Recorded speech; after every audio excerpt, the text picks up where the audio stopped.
बिस्मिल्लाहिर्रहमानिर्रहीम। अस्सलाम वालेकुम नाज़रीन, आप यूट्यूब चैनल देख रहे हैं। मैं इमरान ख़ान हूँ। ईरान और चीन के दरमियान जो डील हुई है वो एक तारीख़ी डील है और पूरी दुनिया में इसके ऊपर डिस्कशन हो रही है। दुनिया भर के अखबारात ने इसके बारे में लिखा है, अमेरिकन थिंक टैंक्स इसके ऊपर बात कर रहे हैं, यूरोपियन इसके ऊपर बात कर रहे हैं और सऊदी अरब और मिडल ईस्ट के अंदर बड़ी बेचैनी है इस डील के बाद। ख़ास तौर पे इसराइल को ऐसा लगता है कि ईरान ताकतवर होगा तो उनके लिए मसाइल बढ़ेंगे। अब इस डील में मैंने आपको इसके डील के ऊपर एक प्रोग्राम तो मैंने किया था, अगर आप इसकी तफसीलात में जानना चाहते हैं तो आप देख सकते हैं वीलॉग। अब ये जो डील है इसमें 25 सालों में 400 अरब अमेरिकी डॉलर्स चाइना इन्वेस्ट करेगा या खर्च करेगा ईरान में, और उसके बदले में ईरान रास्ता देगा चाइना को। उसके बदले में ईरान फ्यूल देगा चाइना को, सस्ता फ्यूल, और ये फ्यूल चाइना इस्तेमाल करेगा ट्रैवलिंग के लिए, क्योंकि ईरान उस एरिया में सेंटर में आता है जहाँ से चाइना को आगे भी जाना है और वापस भी जाना है। यानी चाइना पाकिस्तान से गुजरेगा, ईरान में जाएगा, वहाँ से तुर्की और फिर यूरोप की तरफ, या अगर पाकिस्तान तक गवादर तक आएगा और वहाँ से समंदरी रास्ता इख्तियार करेगा मिडिल ईस्ट की तरफ या अफ्रीका की तरफ जाएगा, तो इन सारे रास्तों के लिए उसको यहाँ से बहुत बड़ी मिकदार में फ्यूल चाहिए होगा। तो वो फ्यूल उसको आइंदा 25 सालों के लिए तो उसके लिए बड़ा आसान है कि ईरान उसको वो फराहम करेगा। तो चाइना का भी इसमें फ़ायदा है, ईरान का भी इसमें फ़ायदा है। ये डील दोनों मुल्कों के दरमियान ताल्लुकात को बहुत गहरा कर गई है, और ईरान ने जो भारत डील करने जा रहा था चाबहार में, उसको कैंसिल कर दिया है। भारत क्या करने जा रहा था उस पर बाद में बात करता हूँ, क्योंकि वो पोर्शन अभी आएगा। भारत को बहुत बड़ा धचका लगा है और आने वाले वक्त में मज़ीद लगने वाला है। इस डील के बाद इन दोनों मुल्कों ने, यानी ईरान ने और चीन ने, अमेरिका पर मज़ीद दबाव डालना शुरू कर दिया है कि डोनाल्ड ट्रंप के दौर में जिस न्यूक्लियर डील से अमेरिका दस्तबरदार हो गया था, या वो जो एक न्यूक्लियर डील हो रही थी उसमें से अमेरिका निकल गया था। ये 2018 में अमेरिका इसमें से डोनाल्ड ट्रंप के दौर में निकल गया था, और सऊदी अरब के कहने पर ईरान के साथ डील ख़त्म करके ईरान पे पाबंदियाँ लगा दी थी।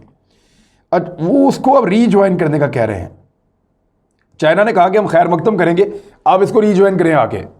फिर चाइना ने यह भी कहा धमकी आमेद अंदाज में कि चाइना ने हमेशा इस खित्ते में अमन के लिए, मुआहिदों के लिए अच्छा किरदार अदा किया है, लेकिन अमेरिका का जो रवैया रहा है उससे तनाव की कैफियत हमेशा पैदा हुई है।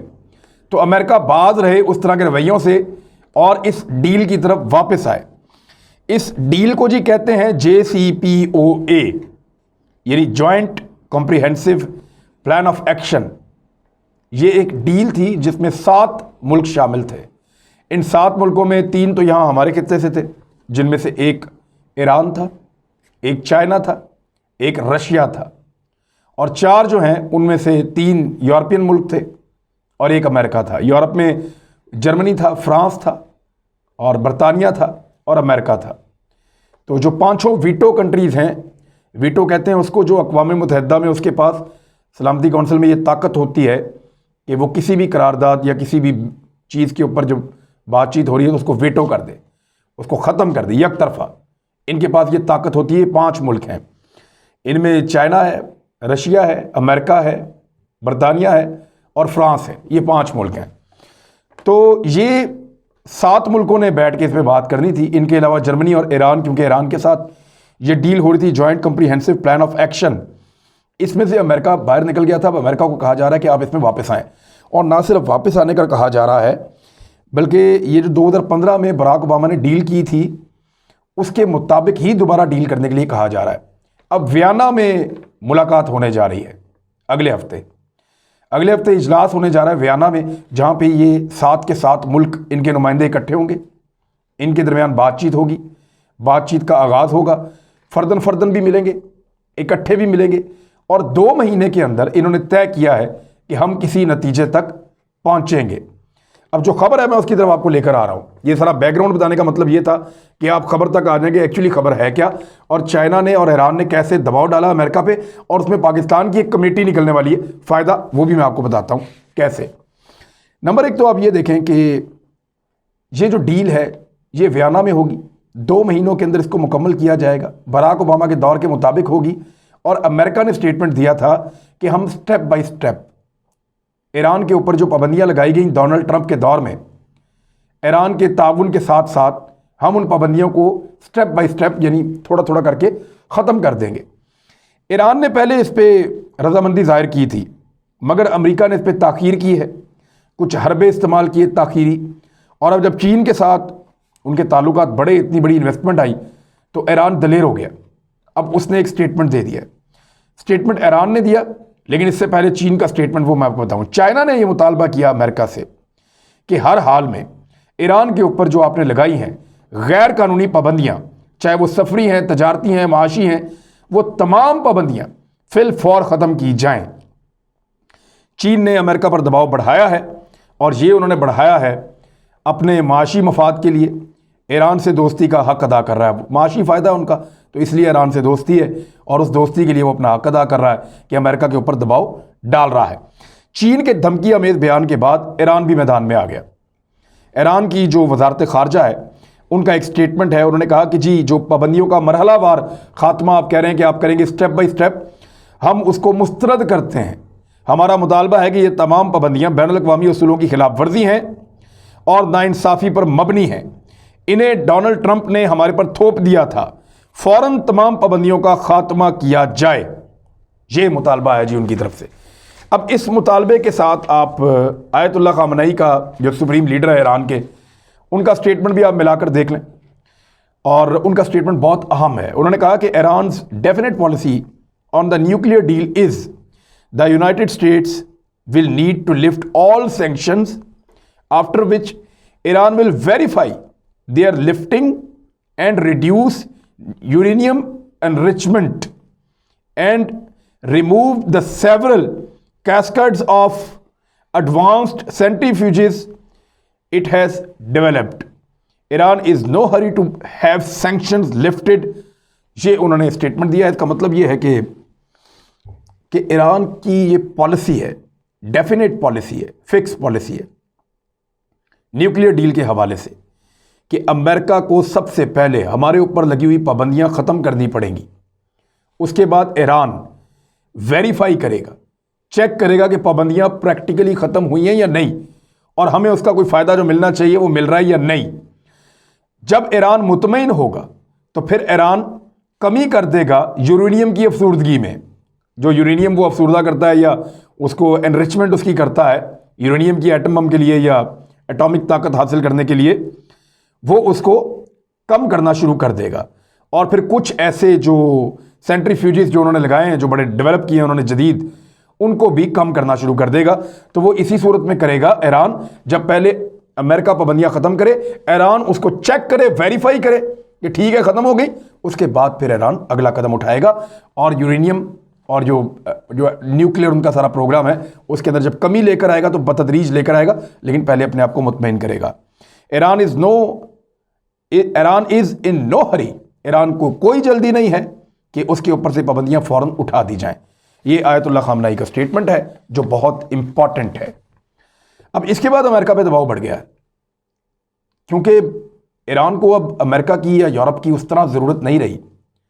जब चाइना उसके साथ मिल गया, तुर्की उसके साथ मिल गया, पाकिस्तान उसके साथ हाथ मिला रहा है, रशिया उनके साथ खड़ा है, तो ये ताकत में भी बहुत हैं, कमज़ोर तो नहीं है। और दूसरा, ये दुनिया की ज़रूरत बनते जा रहे हैं। तीसरा, अब आलमी इदारों का दबाव ईरान पे वो काम नहीं करेगा जो माजी में करता था। माजी में भी वो कोई दबाव इतना ज़्यादा लेते नहीं थे, लेकिन अब उतना काम नहीं करेगा। तो अमेरिका पे इसलिए दबाव है कि कुछ अपनी इज्जत बचाई जाए और मामला रिजॉल्व किया जाए। तो 2 महीनों के अंदर वो करेंगे। बहुत मुमकिन है कि अब पाबंदियां ईरान के ऊपर से उठ जाएं। ईरान पर से पाबंदियां उठने का पाकिस्तान को फ़ायदा क्या होगा और भारत को नुकसान क्या होगा? अब आ जाएं आप इस नुक्ते के ऊपर। इसका एक बड़ा फ़ायदा पाकिस्तान को होगा, सबसे बड़ा फ़ायदा, अब क्योंकि हम बिल्कुल साथ उनके लगते हैं।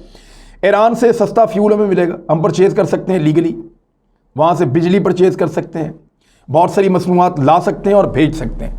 तजारत दो तरफा बहुत तेज़ी से फैल सकती है, क्योंकि इससे पहले पाबंदियाँ थी, बहुत सारे मसाइल थे। एक दूसरे के रस्तों को तजारत के लिए इस्तेमाल कर सकते हैं। ट्रेन का रूट पहले ही बनाया गया है, पाकिस्तान के बाद गया है तफ्तान बॉर्डर तक, वहाँ से आगे ईरान ने तुर्की तक पहुँचाया और तुर्की ने फिर यूरोप तक पहुँचाया। तो इस तरह यहाँ पे ट्रेन चलेगी। हमारे जो ताजर अपना माल ले जाते हैं यूरोप में, उनको कई महीने लग जाते हैं, यानी 3-3 महीने भी लग जाते हैं अपना माल पहुँचाने में। बंदरगाहों पे बहुत टाइम लगता है, इतना जदीद हमारा सिस्टम नहीं है। फिर उसके बाद ट्रैवलिंग एक्सपेंस है, उसमें ख़तरा भी बहुत होता है और एक्सपायर होने के खतरात भी होते हैं। तो यहाँ पाकिस्तान को फ़ायदा ये होगा कि पाकिस्तानी ताजरों की मसनूहात जो चंद महीनों में पहुँचती थी वो चंद हफ्तों में पहुँचना शुरू हो जाएगी, यानी उसका टाइम जो है वो कई गुना कम हो जाएगा इनकी मसनूआत के पहुँचने का। ना सिर्फ टाइम कम होगा बल्कि उसकी कॉस्ट भी कम हो जाएगी, खर्चा भी कम हो जाएगा, और जितना खर्चा कम होगा उतना मुनाफा ज़्यादा होगा। तो पाकिस्तान के लिए एक तो बहुत अच्छी चीज़ ये है, तजारत हो सकेगी, फ्यूल मिल सकेगा, इलेक्ट्रिसिटी एनर्जी मिल सकेगी, उसके अलावा रास्ते मिल जाएंगे और फिर छोटे रास्ते मिल जाएंगे। दूसरा, पाकिस्तान का जो एक कॉरिडोर है वो बड़ा मुअस्सर हो जाएगा जब सेंट्रल एशिया से और इंडिया से फ्यूचर में, क्योंकि इंडिया को कंप्रोमाइज़ एक वक्त आएगा करना पड़ेगा, आलमी इदारों के सामने उसको घुटने टेकने पड़ेंगे। और पाकिस्तान ने उसके साथ जिस तरह से सारे मामले को, कश्मीर को एक्सपोज किया है, एक वक्त आएगा भारत को ये चूज़ करना पड़ेगा कि क्या वो सिर्फ कश्मीर रखना चाहता है या अपनी इकॉनमी का गुब्बारा जो है उसको फुलाना चाहता है और उसको एक ताकतवर मुल्क बनाना चाहता है, तो और गुर्बत ख़त्म करना चाहता है अपने मुल्क में से। तो ये वक्त आ जाएगा, लेकिन उसके लिए पाकिस्तान को एक मुस्तकिल पॉलिसी चाहिए होगी लंबे अरसे तक के लिए। भारत को मुंह तोड़ जवाब भी देता रहना होगा, उसका प्रोपेगेंडा भी तोड़ना होगा, उसके खिलाफ आवाज़ भी उठानी होगी, उसको एक्सपोज भी करना होगा। ये बड़ा लंबा काम है, हो सकता है ये 10 साल लग जाए इस काम में, हो सकता है जल्दी हो जाए। ये जितनी जल्दी भारतीय समझ जाएंगे उतना अच्छा होगा। उनके लिए बुरा है, वो क्या है मैं बताता हूँ, लेकिन चाइना, भारत फ्यूचर में या दीगर मुल्क पाकिस्तान के रस्तों को इस्तेमाल करते हुए ईरान तक और फिर आगे तक जाएंगे, तो ये भी पाकिस्तान को ही इसका फ़ायदा होगा, पाकिस्तानी मसनूआत भी जाएंगी। तो भारत के बारे में मैं आपको बताऊं, भारत के साथ ये हुआ कि भारत ने जो चाबहार के अंदर इन्वेस्टमेंट की थी वो तो उनकी होगी ज़ाया। भारत को ईरान के साथ कोई ज़मीनी रास्ता तो लगता नहीं है। उनका इरादा ये था कि वो बलूचिस्तान के अंदर हालात ख़राब करेंगे और बलूचिस्तान को एक अलग टेरिटरी बनाएंगे, आज़ाद, जो पाकिस्तान से अलग हो जाएगा। ये भारत को लगता था। ऐसे कुछ मैप भी उन्होंने जारी किए थे कि बलूचिस्तान के अंदर वो पैदा करेंगे बागियों को, उनको रियासत के साथ लड़ाएंगे, दहशतगर्दी कराएंगे, कलभूषण जैसे करैक्टर आएंगे और वो ट्रेनिंग देंगे अफ़गानिस्तान में। तो अब वो दिन गए जब हालात भारत की बड़ी फेवर में थे, अब टाइम बदल रहा है। तो भारत एक आज़ाद बलूचिस्तान, एक अलग रियासत बनाना चाहता था और गिलगित बल्तिस्तान पे कब्ज़ा करके अफ़गानिस्तान के साथ बराह रास्त अपना ज़मीनी रास्ता कायम करना चाहता था, क्योंकि अफ़गानिस्तान के साथ भारत का कोई ज़मीनी रास्ता नहीं है। अगर वो गिलगित बल्तिस्तान के ज़रिए से कामयाब हो जाता है एक जंग के ज़रिए से रास्ता लेने में, और वहाँ से जिसको चाइना ने रोका है बड़ी सख्ती के साथ, ये जो अभी लद्दाख में हुआ जितना कुछ, ये गिलगित बल्तिस्तान सेफ़ हो गया आपका हमेशा के लिए या बहुत लंबे अरसे के लिए। तो भारत यहाँ से अफ़गानिस्तान में जाना चाहता था, अफ़गानिस्तान में बलूचिस्तान के रास्ते इस्तेमाल करता हुआ चाबहार तक जाता और फिर आगे ये सारे रास्ते इस्तेमाल करता है ईरान से। भारत की भी एक बहुत बड़ी ख्वाहिश थी कि वो इस तरीके से चलता, और उसके बहुत सारे उसके मंसूबे थे, कभी डिटेल में उस पर बात करेंगे। लेकिन भारत को मुंह की खानी पड़ी, क्योंकि ईरान ने भी उसको झंडी करा दी, फारग करवा दिया, अफ़गानिस्तान ने भी उसको फारग करवा दिया। वहाँ से भी इतनी इन्वेस्टमेंट करने के बाद उन्होंने उनके साथ मामलात ख़त्म किए हैं, ईरान ने भी ख़त्म किए हैं, जबकि पाकिस्तान के साथ तो वैसे ही उनके मामलात नहीं हैं, चीन के साथ ताज़ा लड़ाई करके हटा है। तो भारत तो इस गेम से टोटली आउट हो गया। मैं एक और वीलॉग करने वाला हूँ, अमेरिकन रिपोर्ट आई है एक बड़ी शानदार, उसमें भारत के लिए रोने का मुकाम है, अरबों रुपया लगा के रोने का मुकाम है। वो मैं आपको बताऊंगा कि भारत के साथ हुआ क्या है, अरबों रुपये नहीं डॉलर्स लगा के रोने का मुकाम है। तो पाकिस्तान के लिए एक बेहतर है, ज़बरदस्त सूरत हाल है। भारत के लिए अफ़गानिस्तान एक डरावना ख्वाब और एक खौफनाक हकीकत बन चुका है। इस पर वीलॉग मैंने आपको कहा है कि मैं एक अलग से करूँगा। तो लुब्बे लुबाब ये है जी कि अमेरिका के ऊपर, यूरोप के ऊपर दबाव बढ़ रहा है, मिडिल ईस्ट के ऊपर दबाव बढ़ रहा है, क्योंकि चाइना, ईरान, पाकिस्तान, तुर्की, इस तरफ अफ़गानिस्तान और उसके बाद सेंट्रल एशिया, रशिया, ये ब्लॉक बहुत तेज़ी से वाज़े होता जा रहा है। ना सिर्फ वाज़े हो रहा है बल्कि उभर के सामने आ रहा है। देखना यह है कि ये अमेरिकन्स और यूरोपियंस इस तब्दीली को कैसे हज़म करते हैं। अब तक के लिए इतनी, अपना ख्याल रखिएगा, अपने इस चैनल का भी। अल्लाह हाफ़िज़।